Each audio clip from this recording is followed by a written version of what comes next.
Pinuntahan ni Pascual si Tyrone para ipaalam na wala na si Lily. Ang sabi ni Tyrone, oo alam niya. Sinabihan ni Pascual si Tyrone, si Heather dito rin naka-confine pero ililipat na nila ito sa Inlia mamaya. Sa mata ng batas, taka siya at pugante. Nakiusap si Tyrone kay Pascual na bigyan siya nito na 1 minuto lang. Sisiguraduhin muna niya ang kaligtasan ni Camila bago siya sumuko. Tumawag si Vito kay Jasmine at sinabihan niya ito na kailangan nilang magkita dahil nasa kanya si Camila. Ang sabi ni Jasmine, siya ang makipagkita nito sa kanya dahil hawak niya si Heather. Kaya tiningnan kagad ni Vito ang CCTV kung nagsasabi ba ito ng totoo si Jasmine at nagulat na lamang siya na wala na doon si Heather sa ospital. Nagtanong siya kay Jasmine kung nasaan si Heather. Kaya ipinakita na nga ni Jasmine kay Vito si Heather. Humihingi naman ng tulong si Heather sa kanyang ama. Galit na sinabihan ni Vito si Jasmine na huwag niyang sasaktan ang kanyang anak. Ang sabi ni Jasmine, depende kung hindi niya sasaktan ang kanyang anak.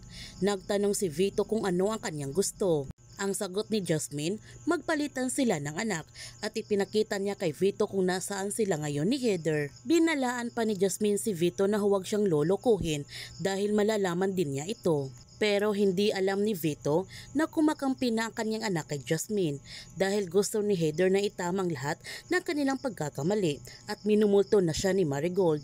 Nagtanong si Heather kay Jasmine kung tama ba ang kanyang ginagawa. Ang sagot ni Jasmine, nakapatay siya ng tao at tinatakasan nila ng kanyang amang katotohanan.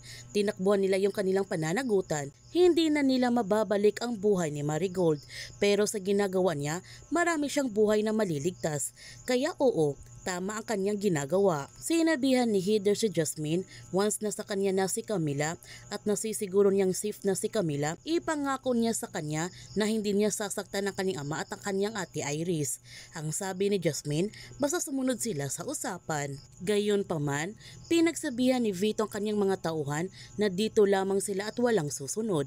Hindi naman sangayon si Iris sa gagawin ng kanyang ama. Sinabihan ni Vito si Iris, sumunod muna sila sa gusto ni Jasmine. Ang sabi ni Iris, hindi, siya nang bahala dito. Ang sabi ni Vito, siya muna, tapos sasabihin na niya sa kanila kung kailan na sila susunod. Ang sabi ni Iris, kailangan niya si Jasmine ng buhay para siya mismo ang papatay sa kanya at umalis na nga si Vito nito. Nung tinitingnan ni Iris si Camila habang natutulog ito, lumambot kaagad ang kanyang puso dahil mahal pa rin niya ang bata kahit matindi ang kanyang galit kay Jasmine. Sa pagkikita nila Vito at Jasmine, hindi alam ni Jasmine na hindi tutupad si Vito sa kanilang usapan. Ipinakita naman ni Vito kay Jasmine na hawak niya si Camila. Kaya kinuha na nga ni Jasmine si Heather upang ipakita niya kay Vito. Ngunit sa pagdating ni Jasmine sa kinaroonan ni Heather, nagbago na ang isip ni Heather. Ayaw na ito makipagtulungan sa kanya dahil gusto na niya makasama ang kanyang ama. Kaya kinaladkad ni Jasmine si Heather sa labas upang ipakita ito kay Vito.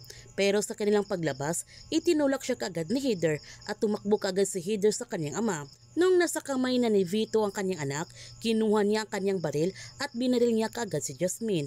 Buti na lamang nakailag si Jasmine nito. Narinig naman ng Inlia ang putok ng baril, kaya pumasok na sila sa loob upang tulungan si Jasmine. Kaya huwag natin palalapasin ang last toadies ng Lavender Fields. Kung bago ka pa channel ko, don't forget to like, subscribe, and click notification bell para palagi kang updated sa mga videos in-upload ko. Thank you for watching and God bless to everyone.